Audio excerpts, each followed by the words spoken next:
कि अपने पीर को छोड़ो मत, दूजे पीर को छेड़ो मत, अपनी निस्बत को आगे बढ़ाए जा।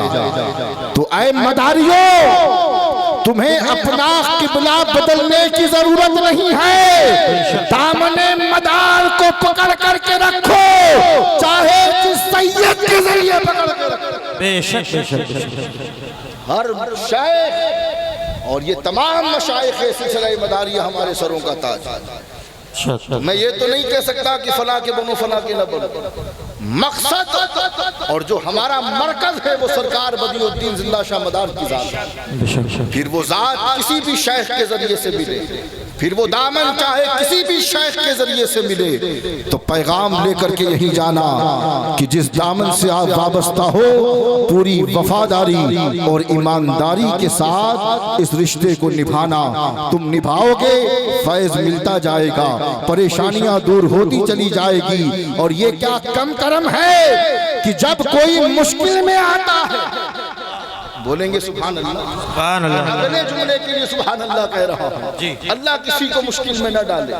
अजीजान गिरामी, ये क्या कम करम है कि जब कोई मुश्किल में आता है और बेड़ा पार नहीं होता, बीमारी नहीं जाती, कारोबार तरक्की नहीं करता, तो बंदा दिल से कहता है दमदार, तो आपका फैज यूं जम के बरसता है कि बेड़ा पार हो जाता है। बेशक बेशक सुभान अल्लाह। ये क्या कम करम है, ये क्या कम करम है कि नाम ले लो तो बेड़ा पार हो जाए। तो अज़ीज़ान गिरामी, जुमला लेते चलिए कि जब नाम में ये अल्लाह ने असर रखा है तो सोचिए जात में अल्लाह ने कितना असर रखा।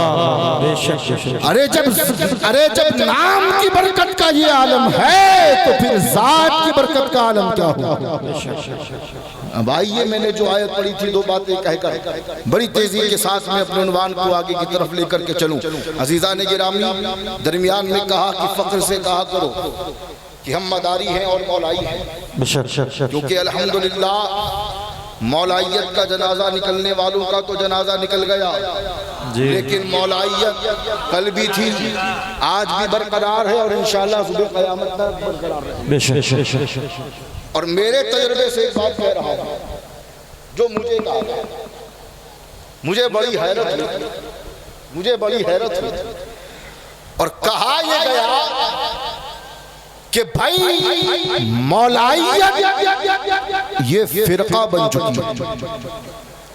ये मेरा तजुर्बा जो मैंने सुने, कहा कि मौलाइयत फिरका बन चुकी है, यानी आज का नासबी माज़अल्लाह इस निस्बत को फिरका कह करके पुकार रहा। और एक नहीं अनेक हैं जो मौलाइयत को फिरका कहते हैं। याद रखो, आज इसी शहर से ऐलान करके जा रहा हूं और सैयद मरगूब आलम के कदमों का बोसा लेकर इस जुमले को बड़ी जिम्मेदारी से कह रहा हूं कि मौलाइयत ये फिरका नहीं है, अकीदा है, अकीदा। ये मौलाइयत ये फिरका नहीं है, ये अकीदा है, अकीदा जो कुरान में अल्लाह ने हमें दिया है मवद्दत कहकर, और हदीस में रसूल ने दिया है कि प्यार करो क्योंकि मेरी इतरत। तो ये अकीदा है, फिरका नहीं है।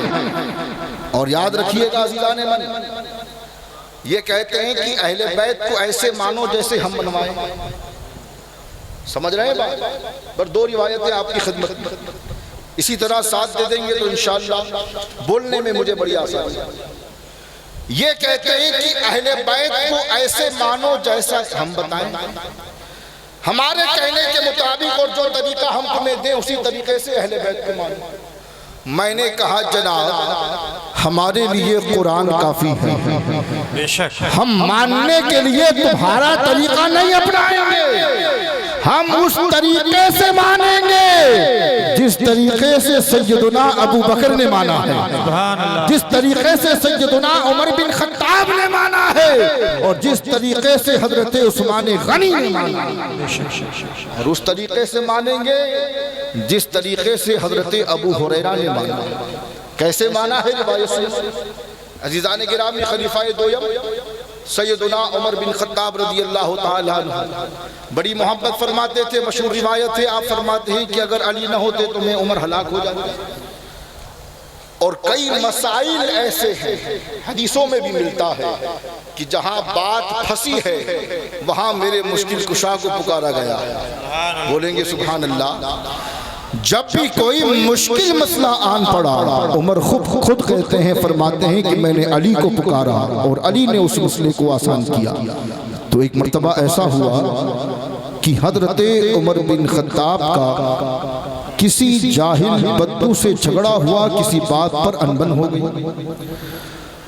अब अनबन हुई तो बात करने से बात न बनी, क्योंकि जो जाहिल होता है वो जल्दी नहीं मानता। और जाहिल भी नहीं कहूंगा, जुमला वापस लेकर, जो ये सोच ले कि मुझे नहीं मानना, तो फिर आप कुरान सुना दे, हदीस तो सुना दे, वो नहीं मानने वाला। हट धर्मी का कोई इलाज नहीं।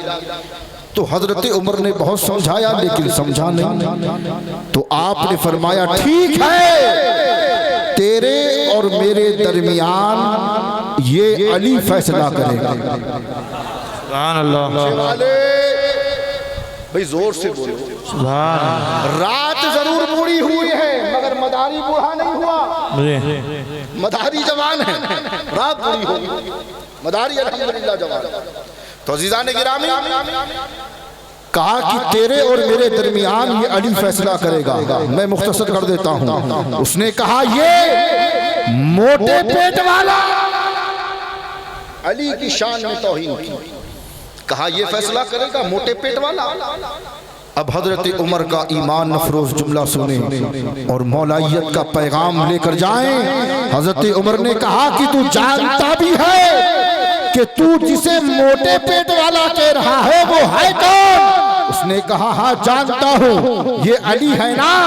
तो हजरत उमर बिन खत्ताब ने कहा सुन ले, ये अबू तालिब का बेटा अली उमर का भी मौला है और हर मोमिन का मौला है। और जो अली को मौला न माने, उमर कहता है कि वो मोमिन नहीं। जो अली को मौला न माने, ये हजरत उमर बिन खत्ताब का फतवा है। उमर कहता है कि वो मोमिन नहीं है। तो मालूम ये हुआ कि सबसे बड़ा मौलाई अगर देखना है तो अबू बकर को देखो, मौलाई देखना है तो हजरत उमर को देखो, मौलाई देखना है तो तलहा जुबैर को देखो, मौलाई देखना है तो हजरत मिक़दाद को देखो, मौलाई देखना है तो मीसम तम्मार को देखो, मौलाई देखना है तो अबू ज़र ग़फ़ारी को देखो। अरे मौलाई देखना है तो मरगूब आलम मदारी को। सुभान अल्लाह, बेशक सुभान अल्लाह, सुभान अल्लाह। वाह वाह। जिंदगी अहले बैत का जिक्र करता रहा, बेशक। लेकिन अकीदे में और अकीदत में आपकी शख्सियत ने कभी कॉम्प्रोमाइज नहीं। आप हमेशा हक गो रहे और हक की तालीम देते रहे। तो आज के उसका पैगाम यह है कि जो मिशन हजरत सैयद मरगूब आलम मदारी अलैहि रहमा का था, उस मिशन को आगे लेकर के जाना।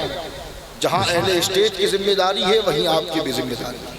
तो साथ देंगे इंशाअल्लाह ताला, अमल से वाबस्ता रहें।